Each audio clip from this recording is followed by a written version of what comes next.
বাকলিয়ার কালামিয়া বাজারস্থ আয়েশা ভবনে সন্ত্রাসীদের হামলা, গ্রেপ্তার ২। নাজিমুদ্দিনের প্রতিবেদনে বিস্তারিত।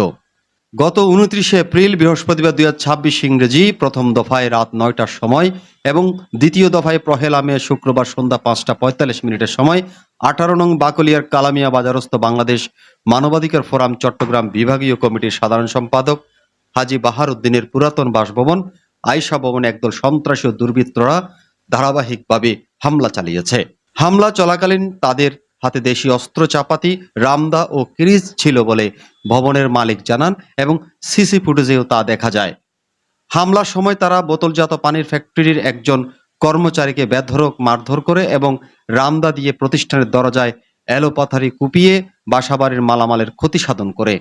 খবর পেয়ে পুলিশ ঘটনাস্থল পরিদর্শন করে দুজনকে গ্রেপ্তার করতে সক্ষম হন। এই ব্যাপারে বাকলিয়া থানায় ফ্যাক্টরির কর্মচারী রাসেল বাদী হয়ে ৮ জন এজাহার নামীয় আসামি ও আরো অজ্ঞাতনামা আছে মর্মে একটি মামলা করেন। থানা সূত্রে জানা যায়, গ্রেপ্তারকৃত আসামিদের কোর্টে চালান দেন। বাকি আসামিদের গ্রেপ্তারের জন্য অভিযান অব্যাহত রয়েছে বলে জানান এসআই মোশাররফ। মামলার বাদী চাটগা টিভির প্রতিবেদককে বলেন, অল্পের জন্য জীবন রক্ষা পেয়েছে।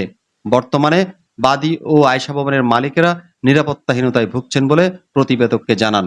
রাত ৩০ তারিখ রাত ৯টা আমি এখানে বসে রয়েছি, এখানে পানি ফুয়েছি আর ওই গার্মেন্টসের সময় শতানি করতেছে।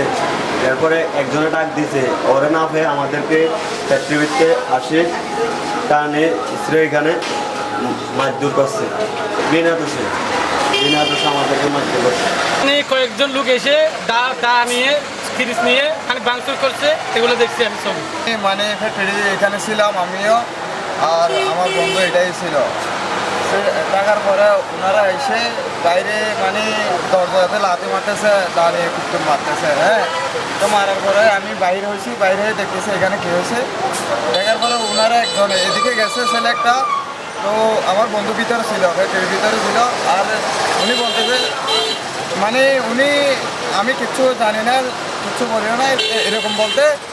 একটা ছেলে বলতেছে যে উনিও দুষ করছে বলে এরকম বলে ওনাকে ফ্যাক্টরি থেকে বাইরে করে। আর আমি যখন চুরাইতে আসছি তখন আমাকে একটা দা ধরে আর এদিকে আসতে দেয় নাই। এই ব্যাপারে এলাকায় বসবাসকারীদের কাছে জানতে চাইলে তারা বলেন, ইদানিং এই এলাকায় সংঘবদ্ধ দুর্বৃত্ত ও কিশোর গ্যাংদের আনাগোনা বৃদ্ধি পেয়েছে। যে কোনো সময় বড় ধরনের অঘটন ঘটতে পারে। সচেতন মহলের দাবি, কিশোর গ্যাংদের আইনের আওতায় আনা না গেলে দিন দিন অপরাধমূলক কর্মকাণ্ড বাড়তে থাকবে।